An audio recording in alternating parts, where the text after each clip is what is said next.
Welcome to Pallavi TV. పశ్చిమ బెంగాల్లో ఒక విచిత్రమైన పొలిటీషియన్ ఉన్నాడు. ఆ పొలిటీషియన్ ముందు ఒక మాట చెప్తాడు, తర్వాత ఇంకొక మాట చెప్తాడు. ముందు చెప్పేటప్పుడు బాహాటంగా చెప్తాడు, తర్వాత నాలుగు కరుచుకొని సారీ చెప్పడం ఆయనకు అలవాటు. ఆ వ్యక్తి ఏంటి, తాజాగా ఏం కామెంట్ చేసిండు, ఎవరి మీద కామెంట్ చేసిండు, ఆ కామెంట్స్ ఇట్లా మిగతా వాళ్ళు ఎట్లా రియాక్ట్ అవుతున్నారు అనేది ఒకసారి చూద్దాం. ఈ ఫోటోలు కనిపిస్తున్న ఈ పెద్ద ఆయన పేరు మదన్ మిత్రా. ఈయన గతంలో మంత్రిగా పనిచేశారు, ప్రస్తుతం ఎమ్మెల్యేగా ఉన్నారు.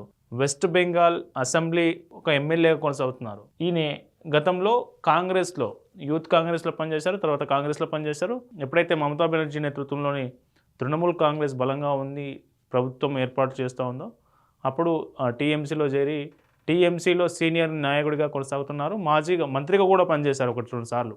సరే, ఈయన ఓకే బాగానే ఉంది, ఈయన హిస్టరీ బాగుంది. ఏం చేశారు ఈయన, ఎందుకు ఈయనకు వార్తాంశం అయింది ఈయన అనేది చూస్తే, ఓ సమావేశంలో వేదికపై మాట్లాడుతూ శ్రీరాముడు హిందువు కాదు ముస్లిం అని ఒక కామెంట్ చేశాడు. ఒక కాంట్రవర్షియల్ కామెంట్ చేశాడు.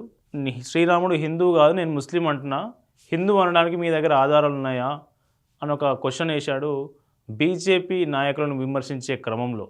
దాంతోపాటు ఇంకొక పెద్ద ఎలిగేషన్ ఏం చేశానంటే, ఒకవేళ శ్రీరాముడు హిందువే అయితే శ్రీరాముడు ఇంటి పేరు ఏంటి, శ్రీరాముడు ఇంటి పేరు ఉందా, శ్రీరాముడు ఇంటి పేరు రామ్ జెట్మలాని కావచ్చు అనే కాంట్రవర్షియల్ కామెంట్ చేశాడు. ఆ కాంట్రవర్షియల్ కామెంట్స్పై దేశవ్యాప్తంగా అటు బీజేపీ నాయకులతో పాటు దేశవ్యాప్తంగా హిందువులు పెద్ద ఎత్తున ఆందోళన వ్యక్తం చేస్తూ ఉన్నారు, ఇతనిపై తీవ్రంగా మండిపడతా ఉన్నారు. గతంలో ఢిల్లీలో బీజేపీ నాయకులతో నేను మాట్లాడినప్పుడు కూడా నేను బీజేపీ నాయకులను నేను అడిగిన ప్రశ్నకు వాళ్ళు సమాధానం ఇవ్వలేకపోయారు. ఇంతకీ రాముడు హిందూ అనడానికి మీ దగ్గర ఆధారాలు ఏమున్నాయి అని నేను క్వశ్చన్ చేసినప్పుడు కూడా వాళ్ళు ఆన్సర్ ఇవ్వలేకపోయారు.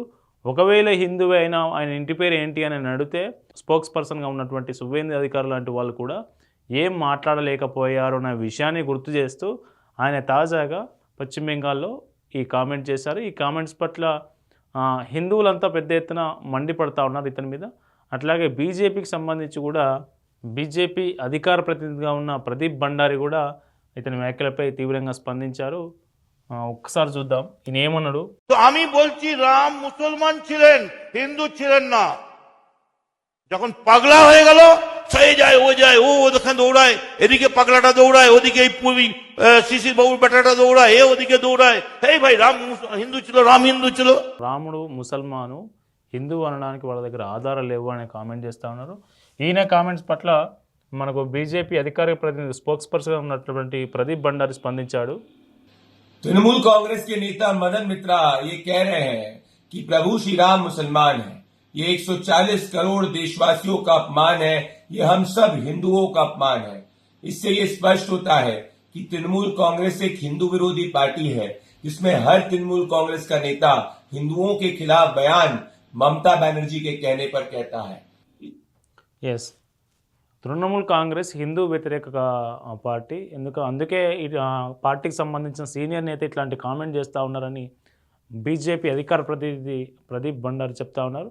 అయితే నిజానికి పశ్చిమ బెంగాల్లో ఉన్న ముస్లిం ఓటర్ల కోసం తృణమూల్ కాంగ్రెస్ పదే పదే హిందూ దేవులను కావచ్చు, హిందువులను కావచ్చు, బీజేపీ నాయకులను కావచ్చు, ఇట్లాంటి కామెంట్స్తో కావచ్చు, లేకుంటే హిందూ పండుగలు ఏవైనా పశ్చిమ బెంగాల్లో ప్రతిసారి జరిగేది రామనవమి వేడుకలు కావచ్చు, హనుమాన్ జయంతి సందర్భంగా నిర్వహించే ర్యాలీ కావచ్చు, ఈ ర్యాలీలు మొత్తం మీద ఆంక్షలు పెట్టడము, రాళ్ళు విసిరేలా మిగతా వాళ్ళని ప్రోత్సహించడము, ఇప్పుడు మనకు కేంద్ర ప్రభుత్వం తీసుకొచ్చినటువంటి ఎస్ఐఆర్ ఏదైతే పాలసీ ఉందో ఆ పాలసీని వ్యతిరేకించడం, వీళ్ళంతా ఒక వర్గం కోసం, ఒక వర్గం ఓట్ల కోసం తృణమూల్ కాంగ్రెస్ హిందూ వ్యతిరేక చర్యలకు పాల్పడుతూ ఉందని బీజేపీ అధికార ప్రతినిధి చెప్తా ఉన్నారు. అయితే ఇట్లాంటి వ్యాఖ్యలు చేయడం మదన్ మిత్రా కొత్త ఏం కాదు. గతంలో ఐప్యాక్ ప్రశాంత్ కిషోర్ నేతృత్వంలో ఏదైతే ఉందో ఐప్యాక్ అనే సంస్థ, ఆ సంస్థ తృణమూల్ కాంగ్రెస్ కోసం పనిచేసింది. గతంలో ఎలక్షన్ ముందు వీల్ చైర్లో కూర్చొని మమతా బెనర్జీ ఓట్ల కోసం అభ్యర్థించిన సందర్భంలో అప్పుడు ఐప్యాకే, ప్రశాంత్ కిషోర్ నేతృత్వంలోని ఐప్యాకే వాళ్ళకు స్ట్రాటజిక్ టీమ్గా పనిచేసింది. అయితే ఆ స్ట్రాటజిక్ టీం మీద కూడా ఈ మదన్ మిత్రా నోరు పారేసుకున్నారు. స్ట్రాటజిక్ టీం తీరును ఖండిస్తూ ఆయన ఓ మీడియాతో మాట్లాడుతూ సంచలన కామెంట్ చేశారు. ఆ కామెంట్స్ పట్ల మమతా బెనర్జీ సహా టీఎంసీ ముఖ్య నాయకులు మొత్తం ఆయన తీరును ఖండిస్తే వెంటనే నన్ను క్షమించండి, ఈసారి అట్లాంటి మళ్ళీ ఎప్పుడు చేయని ఒక అపాలజీ లెటర్ రాశాడు. మనం చూడొచ్చు. TMC leader Madan Mitra apologies to political consultancy firm IPAC after his remarks stir controversy. So ఇట్లాంటి కాంట్రవర్షియల్ స్టేట్మెంట్లు చెప్పడం, ఆ తర్వాత నాలుగు ఖర్చుకోవడం, సారీ చెప్పడం, లేకుంటే అపాలజీ చెప్పడం ఈయనకు అలవాటు. ఇప్పుడు కూడా శ్రీరాముడు ముస్లిం అని చెప్పి ఏదైతే కామెంట్ చేసిండు, శ్రీరాముడు ఇంటి పేరేంటో చెప్పని సవాల్ విసిరిండు.